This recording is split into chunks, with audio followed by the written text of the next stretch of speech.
Assalamualaikum warahmatullahi wabarakatuh. Setelah kemarin kita membahas film Spanyol, kali ini kita akan membahas sebuah film dari India. Masih dengan konsep dan genre yang sama, yaitu thriller psikologis yang berjudul. Seperti kebanyakan film India yang sudah saya bahas, film India kali ini masih mengedepankan sebuah plot dan ending yang mind-blowing. Dan minim sekali adegan joget-jogetan dan muter-muter pohon. Ceritanya sendiri mengisahkan tentang seorang wanita yang terpaksa harus membunuh seseorang yang hendak memperkosanya. Namun di tengah dan di akhir film, ada sebuah fakta menarik dari kasus tersebut, yang tentunya akan membuat kita sebagai penonton geleng-geleng kepala dengan plot twist yang disuguhkan. Lalu, seperti apa kisah selengkapnya? Seperti biasa, jangan kemana-mana, tetap di channel Mondays Movie.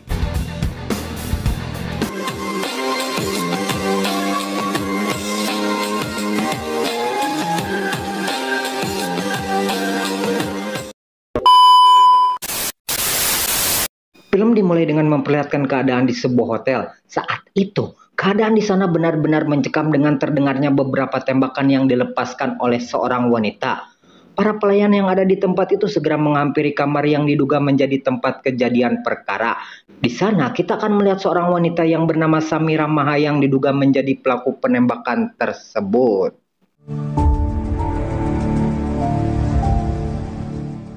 Keadaan itu benar-benar menjadi pemberitaan media setempat karena diduga korban penembakan adalah seorang perwira tinggi polisi yang bernama Ashok. Selain itu, ternyata Samira ini merupakan seorang istri dari pengusaha sukses yang bernama Rahul Maha, yang juga merupakan salah satu orang terpandang di negara India. Diduga, Samira menembak Ashok karena dia mempertahankan dirinya yang akan diperkosa oleh polisi itu. Dari luka yang ada di tubuh Samira, hal itu mengindikasikan bahwa tindakan pemerkosaan itu memang adalah sebuah fakta. Bekas cakaran dan cekikan terlihat jelas di bagian tubuh wanita itu, dan tentunya hal itu semakin menegaskan bahwa tindakan radu paksa yang terjadi pada Samira memang benar adanya, dan pastinya hal tersebut akan membuat citra polisi di mata masyarakat menjadi jelek. Mereka diberi waktu sekitar 10 hari untuk melakukan investigasi dan mengklarifikasi apa yang sebenarnya telah terjadi.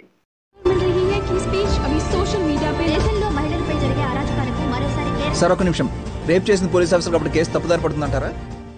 Scene kemudian berganti dengan memperlihatkan seorang perwira polisi yang bernama Pikram yang juga merupakan seorang aktor utama sedang melakukan investigasi di TKP. Setelah itu film menceritakan Samira yang sedang berada di kediamannya. Tak lama dia mendapatkan telepon dari pengacaranya dan menyuruh Samira untuk menonton TV. Dia hendak memberitahukan bahwa kasus ini ternyata sudah menjadi bola panas di pihak kepolisian. Mereka menyewa seorang pengacara handal untuk mengupayakan agar mencari kebenaran dan mengembalikan nama baik kepolisian.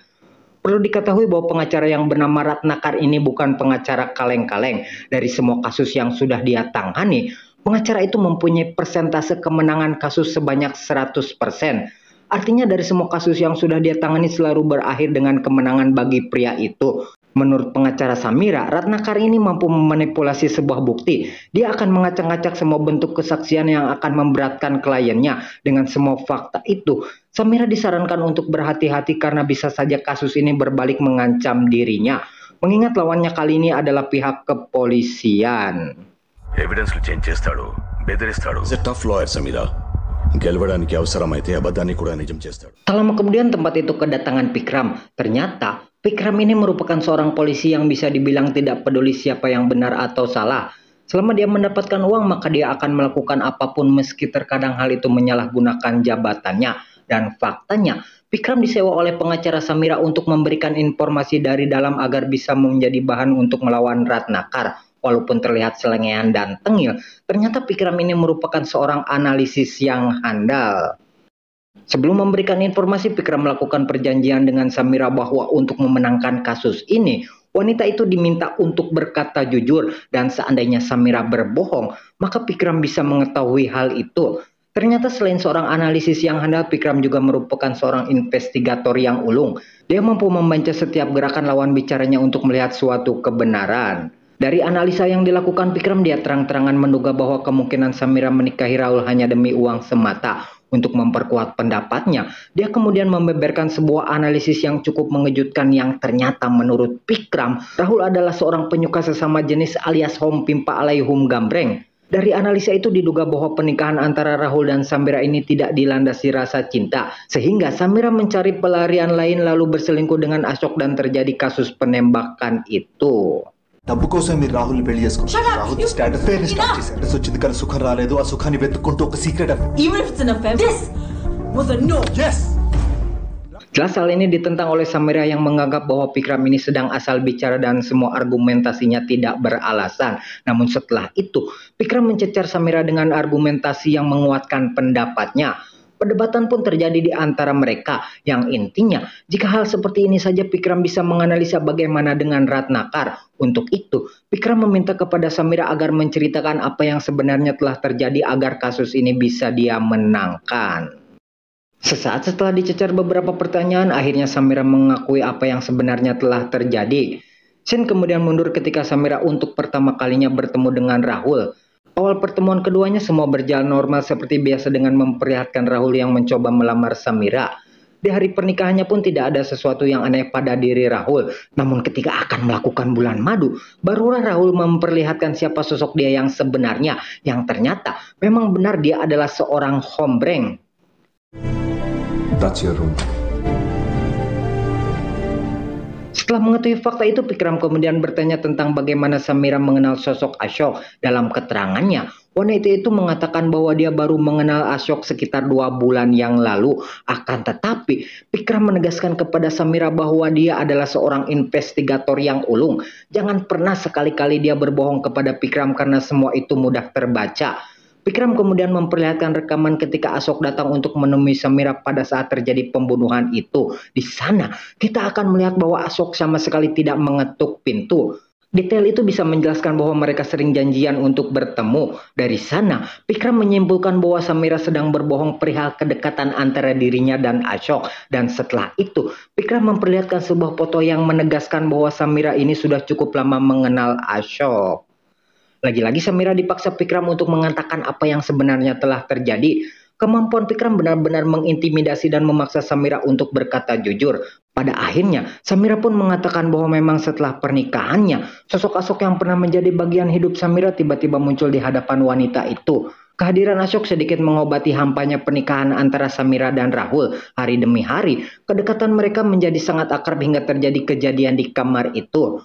Menurut Samira saat itu Ashok benar-benar hilang kendali dan dikuasai nafsu setan. Dia nekat melakukan pemerkosaan kepada Samira. Karena keadaan itulah Samira kemudian melepaskan tembakan yang langsung menewaskan pria itu. ఆపడానికి ట్రై చేశాను. Arjun is ready to give it all up. It just for sex. నిజం అడిగావు కదా, ఇదే నిజం. Setelah mendengarkan cerita Samira, Pikram kemudian mencoba untuk menyusun rencana guna mengantisipasi kemungkinan apa yang akan dilakukan oleh Ratnakar. Tapi tiba-tiba HP Pikram berbunyi dan mendapatkan sebuah panggilan dari kantornya. Saat itu Pikram diminta untuk membuka file tentang kasus menghilangnya seseorang sekitar setahun yang lalu. Namun karena kasus ini sudah terjadi beberapa tahun yang lalu, maka Pikram pun enggan membuka kembali filenya. Karena kasus itu sudah dilakukan SP3 atau pemberhentian penyelidikan. Namun yang menariknya, Samira justru tertarik dan ingin mendengarkan cerita itu. Seolah-olah dia mengetahui sesuatu tentang kejadian tersebut. 1 year back missing case నేను బిజీలో ఉన్నా మళ్ళీ మాట్లాడతా ఈ missing case ఏంటి? 1 year back అన్నావు, ఏంటది? Sejenak kita beralih dulu ke cerita lain, yaitu tentang Pikram yang dulu sempat menangani kasus menghilangnya seseorang. Awal cerita itu bermula ketika ada seorang anak yang bernama Ardas yang hendak melaporkan perihal ayahnya yang sudah 3 hari menghilang. Awalnya, Pikram enggan menolong anak itu. Ya, seperti biasa polisi di India tidak mau menyelidiki kasus jika tidak ada uangnya. Ardas tak patah arah. Dia terus dan terus meminta Pikram untuk melakukan investigasi tentang kasus ayahnya. Mirisnya, Ardas saat itu adalah seorang pengidap kanker stadium 2. Setiap hari dia datang ke kantor polisi untuk meminta para polisi agar mau membantu dirinya. Bahkan jika perlu, Ardas akan mengeluarkan uang berapapun agar polisi mau menolongnya. Dan barulah pada saat itu Pikram mau membantu anak itu karena dia dijanjikan akan diberi uang oleh dirinya. Penyelidikan yang dilakukan oleh Pikram dimulai dengan menyelidiki barang milik ayah Ardas. Sang ayah sendiri bernama Pina yang merupakan seorang agen properti di kawasan tersebut. Tampak dari mobil yang ditemukan ada bekas goresan seperti benda yang menabrak sesuatu atau mungkin ditabrak oleh seseorang. Penyelidikan pun mulai menemukan hal ganjil ketika HP sang ayah berada di rumahnya. Padahal untuk seorang agen properti sebuah alat komunikasi adalah barang yang wajib dibawa. పైన ఫోన్ ఉంది, కింద బండి ఉంది, కానీ మనిషి లేడు. ఇక్కడికి ఇచ్చి ఫోన్ ఓపెన్ చేయించు. Okay sir. Setelah itu telepon sang ayah berdering karena ada panggilan dari bank yang mengatakan bahwa hutangnya sebesar 60 lak sudah lunas. Pikram kemudian pergi menuju bank dan mencari tahu informasi lebih lanjut tentang hutang itu. Diketahui bahwa hutang itu dibayarkan sebesar 11 lak atas nama rekening Pinay sendiri, sementara 49 lak lainnya dibayarkan atas nama Cirantan, yaitu sebuah akun yang berbasis di Singapura. Hal tersebut tentunya membuat Pikram berpikir bahwa orang yang bernama Cirantan ini pasti terlibat dengan menghilangnya Pinay.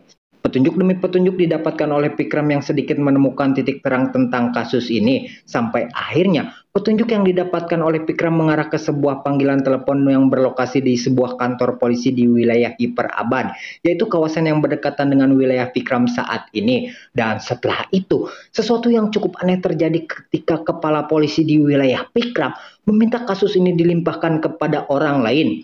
Mereka menugaskan Pikram untuk menangani kasus lain, sementara kasusnya kali ini akan diselidiki oleh petugas pilihan si komandan. Tentu saja, hal tersebut membuat Pikram tidak bisa berbuat apa-apa selain menyerahkan kasusnya.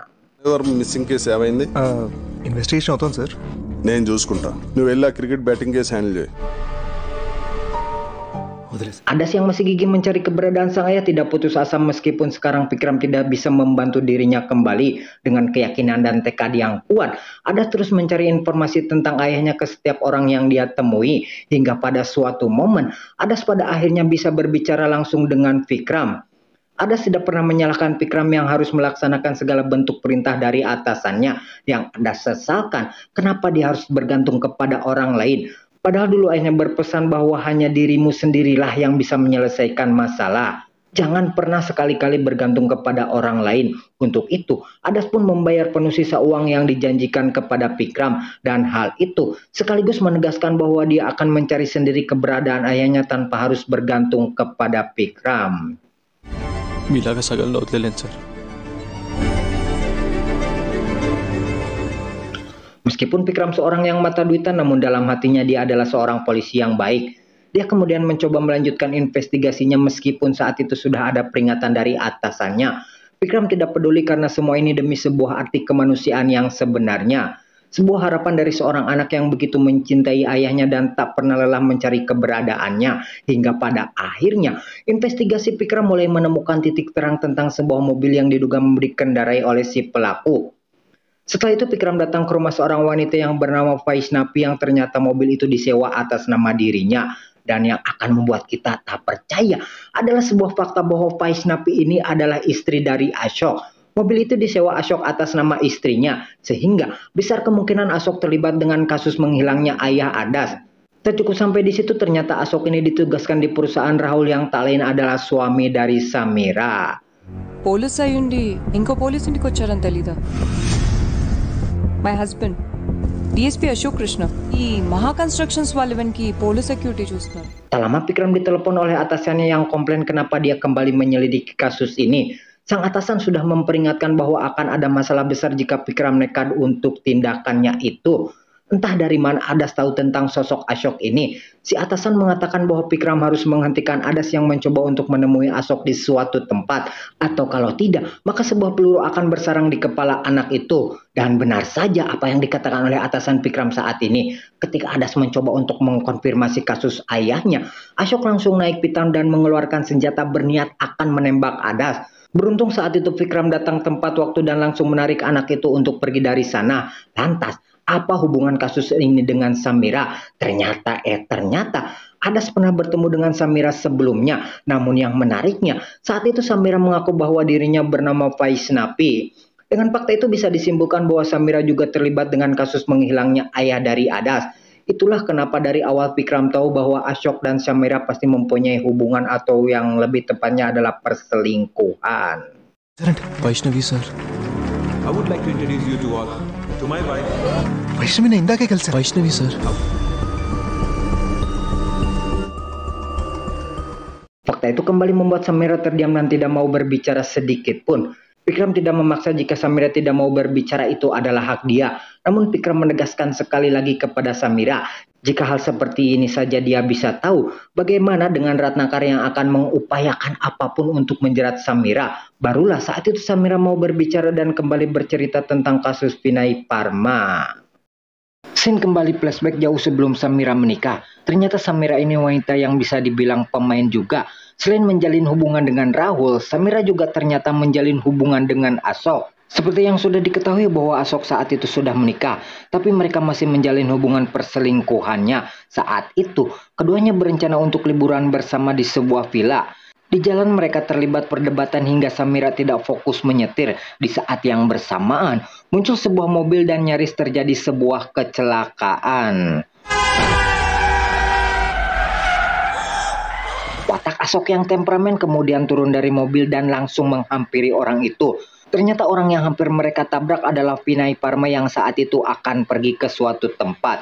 Dengan diliputi rasa emosi, Ashok kemudian berniat menghajar Vinay Parma. Tapi hal itu langsung dicegah oleh Samira yang mengakui bahwa semua itu salah dirinya. Setelah itu, Samira dan Ashok sampai di sebuah tempat tujuan mereka, yaitu sebuah villa yang cukup megah. Dan saat keduanya akan melakukan ritual smackdown, di luar terdengar suara bel yang berbunyi. Dan setelah dibuka, ternyata itu adalah Vinay Parma. Dan faktanya, villa itu adalah milik Vinay Parma yang akan dijual kepada seseorang. Rupanya Ashok saat itu memakai nama lain untuk membeli villa itu. Ya jelas kalau nama sendiri akan terlacak oleh pemerintah. Melihat watak dan sikap Ashok, Vinay pun kemudian mengurungkan niatnya untuk menjual villa itu. Namun Ashok yang kekeh ingin tempat itu langsung memaksa Vinay untuk menjualnya hingga kembali terjadi perdebatan di antara keduanya. Na property, na ishtam. Neeku matram, that's fine. Ever kamalo, I think I have the right to decide. In advance, nik repat kala return ostund. Thank you. Ketika sedang berdebat, datang Samira yang mencoba untuk melerai pertengkaran itu. Dia meminta kepada Vinay Parma untuk memaafkan sifat Ashok yang sudah keterlaluan. Samira terus memohon kepada Vinay agar dia mau memaafkan mereka dan menunjukkan sikap yang etis kepada dirinya. Dan ketika keluar kata-kata itu, Vinay seketika langsung menasehati Samira agar jangan berbicara seolah-olah dia sudah menunjukkan sikap tersebut. Vinay mengatakan bahwa mungkin Samira tidak tahu siapa dia. Tapi Vinay tahu betul siapa Samira ini. Karena ternyata Vinay dan ayah Rahul adalah teman saat mereka kuliah dulu. Vinay tahu bahwa Samira akan menikah dengan Rahul. Dan bayangkan bagaimana seandainya Rahul tahu kelakuan calon istrinya tersebut. Di sana Samira hanya bisa terdiam dan tidak bisa berbicara apa-apa lagi. Namun Vinay masih memberikan kesempatan kepada Samira untuk berubah dan lupakan semua kejadian yang sudah terjadi. Tapi tanpa diduga.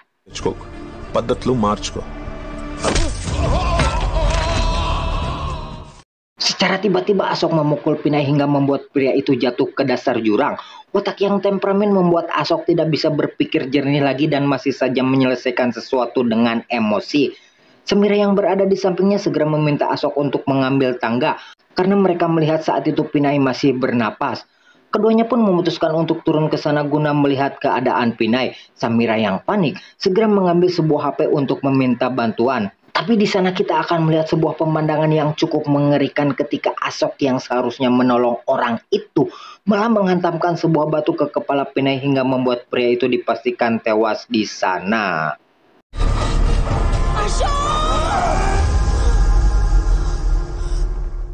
Setelah itu Ashok menyuruh Samira untuk pergi karena dia sendiri yang akan mengurus mayat dari Vinay. Dalam perjalanannya kembali ke villa, di tengah jalan Samira berpapasan dengan Adas dan ibunya.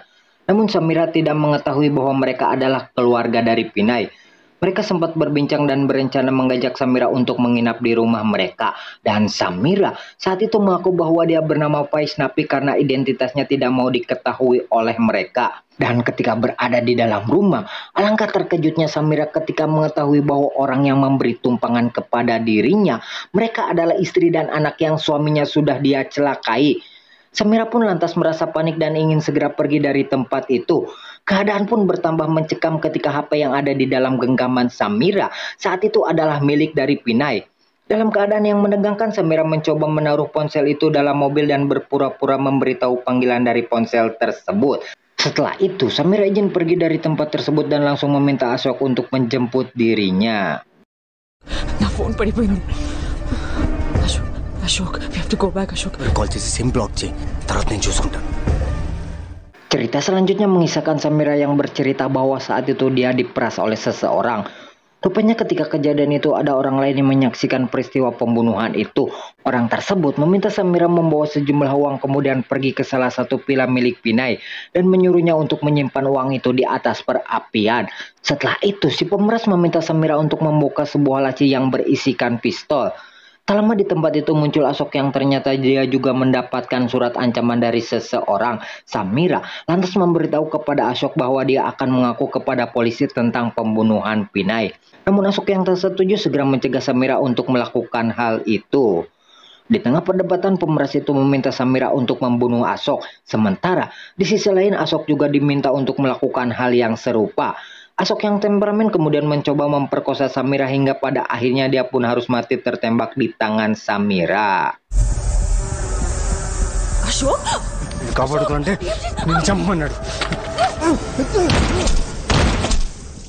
Itulah fakta yang sebenarnya yang sudah diceritakan oleh Samira. Wanita itu meminta Pikram untuk mengatur semuanya agar dia bisa memenangkan kasus ini dan terbebas dari hukuman. Dengan semua informasi itu, tugas Pikram pun selesai dan akan kembali mengatur rencananya. Tapi setelah itu, sesuatu yang di luar dugaan kembali terjadi. Pengacara Samira tertangkap tangan oleh polisi sedang mengambil uang yang diletakkan di TKP kejadian. Tentunya, hal itu akan kembali membuat Samira dalam masalah. Jika si pengacara itu buka mulut, maka polisi akan menjerat Samira dengan dugaan pembunuhan lain yaitu Pinay Parma. Karena sekali lagi, jika Pikram saja bisa berpikiran ke arah sana, maka hal tersebut bukanlah perkara sulit bagi si penuntut untuk menjerat Samira. ఇంత బుర్ర లేకుండా ఎలా ఉన్నారండి? దాచారా? సరే ఇంక నేనెందుకు, మీ ప్లాన్లు మీరు వేసుకుంటున్నారుగా. Pikram yang mendengar hal tersebut marah kepada Samira kenapa dia begitu bodoh untuk melakukan hal itu. Pikram kemudian meminta kepada Samira untuk mengatakan di mana mayat Pinay agar dia bisa mengalihkan dugaan si penuntut dengan menjadikan Ashok pelaku utama karena pastinya sidik jari dan DNA Ashok ada di tubuh Pinay. Namun Samira dengan tegas mengatakan bahwa dia tidak tahu di mana mayat Pinay. Pikram kemudian menegaskan bahwa Samira jangan pernah berbohong di hadapan Pikram. Dari semua ceritanya ada hal yang mengganjal yang ada dalam pikiran Pikram. Seperti bagaimana bisa Samira mengiyakan Rahul seorang gay padahal saat itu Pikram hanya asal bicara. Kemudian tentang masa lalu Ashok dan Samira yang ternyata Pikram pun hanya mengarang cerita. Tapi dengan mudahnya Samira mengiyakan hal itu. Dari semua fakta itu bisa disimpulkan bahwa Samira ini termasuk wanita yang pandai mengarang cerita untuk sebuah kepentingan. Dan dari fakta itu pula Pikram bisa menyimpulkan bahwa ternyata orang yang paling mempunyai motif untuk membunuh Pinay adalah Samira. ఇక్కడుందో నాకు తెలీదు. నమ్మను, ఎందుకంటే తినేవర్మని చంపే అవసరం అశోక్ అంటే మీకే. ఎందుకో చెప్పనా? Saat itu Samira menganggap bahwa Pinay adalah ancaman besar karena bisa merusak pernikahannya dengan Rahul. Samira kemudian mendorong Pinay hingga jatuh ke dalam jurang. Ashok yang melihat hal itu segera turun ke bawah jurang untuk menolong Pinay. Namun saat itu kaki Ashok tertimpa sesuatu hingga dia tidak bisa menolong Pinay. Sementara itu Samira terlihat panik karena ternyata Pinay masih hidup dan tidak ada di dasar jurang. Kemudian selama 4 jam Samira mencari Pinay dan diduga Samira membunuhnya kemudian mengubur mayat pria itu. బెదిరించాడు అశోక్. రాహుల్కి తెలిస్తే ఎలా? గదిలో అశోక్ కాలు ఇరుక్కుపోవడం, అతనికి హెల్ప్ చేయడానికి మీరు ఆ తర్వాత ఏం జరిగిందో మీ ఒక్కరికే తెలుసు. Jelas asumsi Pikram ditentang oleh Samira yang menganggap bahwa dia hanya asal bicara. Namun lagi dan lagi Pikram memberitahukan satu hal, ternyata si pemeras tidak meminta Samira untuk membunuh Ashok. Si pemeras juga tahu tujuan kedatangan Ashok untuk bertemu Samira bahwa dia ingin mengakui semua perbuatannya. Dan karena alasan itulah Samira kemudian membunuh Ashok karena dia juga merupakan ancaman lain. Yang jadi pertanyaan, dari mana Pikram tahu itu semua? Hal itu jelas menjadi tanda tanya tersendiri untuk Samira. Dan disinilah kita akan mengetahui sebuah fakta bahwa ternyata orang yang selama ini memeras mereka adalah Pikram itu sendiri. Dia melakukan hal itu untuk menebus dosanya kepada Adas. దినేవర్మ ఫ్యామిలీతో మొత్తం చెప్పేద్దాం అనుకున్నాడు. నీకెలా తెలుసు? ఏ ప్లాన్ చేసి అశోక్ని చంపేశారు. బ్లాక్ మెయిలర్ అశోక్ని చంపమని మీతో చెప్పలేదు. నీకెలా తెలుసు? ఎందుకంటే బ్లాక్ మెయిలర్ నేనే. Shin kemudian kembali mundur ketika Pinay yang masih hidup berusaha untuk keluar dari tempat itu. Di sana kita akan melihat siapa sosok Samira yang sebenarnya. Tidak bisa kita bayangkan bagaimana wanita secantik itu bisa berbuat keji kepada seorang pria tua. Dia memukul Pinay dengan sebuah balok hingga dipastikan orang itu meninggal di tempat. Kemudian Samira mengubur Pinay di sebuah kuil. Setelah menceritakannya, Samira kemudian menyuruh Pikram untuk mengatur semuanya agar dia bisa lolos. Dan jangan sekali-kali berpikiran untuk berkhianat kepada Samira, karena dia sudah mentransfer sejumlah uang ke rekening milik Pinay. Dan bisa dibilang itu adalah sebuah sogokan. Artinya, Samira akan menjerat Pikram dengan sebuah tuduhan jika dia berkhianat. Dan dengan diiringi langkah yang tampak puas, Pikram kemudian pergi dari apartemen itu. Tapi sebelum itu Pikram mengambil sesuatu pada sebuah panel sensor. Dan itu adalah sebuah mini recorder yang sedari awal mereka bertemu, ternyata Pikram sudah memasang alat itu. Alat tersebut bisa dijadikan sebuah bukti untuk menjerat Samira di pengadilan nanti. Kenapa Pikram melakukan hal itu? Bukankah dia juga akan mendapat masalah jika berkhianat kepada Samira? Rupanya selama ini Samira telah dibohongi oleh siapa sosok Pikram yang sebenarnya. Karena ternyata Pikram yang selama ini berbincang dengan Samira tak lain dan tak bukan adalah Adas Parma, anak dari Pinay Parma, pria yang sudah dibunuh oleh Samira. I am Vikram Vasudev. మీతో ఎప్పటివరకు మాట్లాడింది ఆదర్శ్ Varma.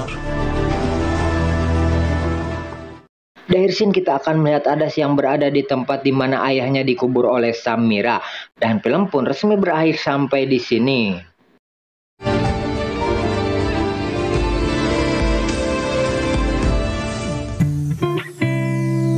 Seperti biasa guys, film India yang bergenre misteri secara alurnya cukup menarik meski ada beberapa scene yang terkesan diulur-ulur. Tapi overall keren lah. Ceritanya sendiri sih 11-12 dengan film Invisible Guest, tapi secara konflik masih jauh dari film itu. Masih bagusan Invisible Guest menurut saya pribadi ya guys. Tapi untuk alurnya sendiri saya acungi jempol, oke lah. Diakhiri dengan Assalamualaikum warahmatullahi wabarakatuh. Terima kasih bagi yang sudah menonton, terima kasih, dan terima kasih.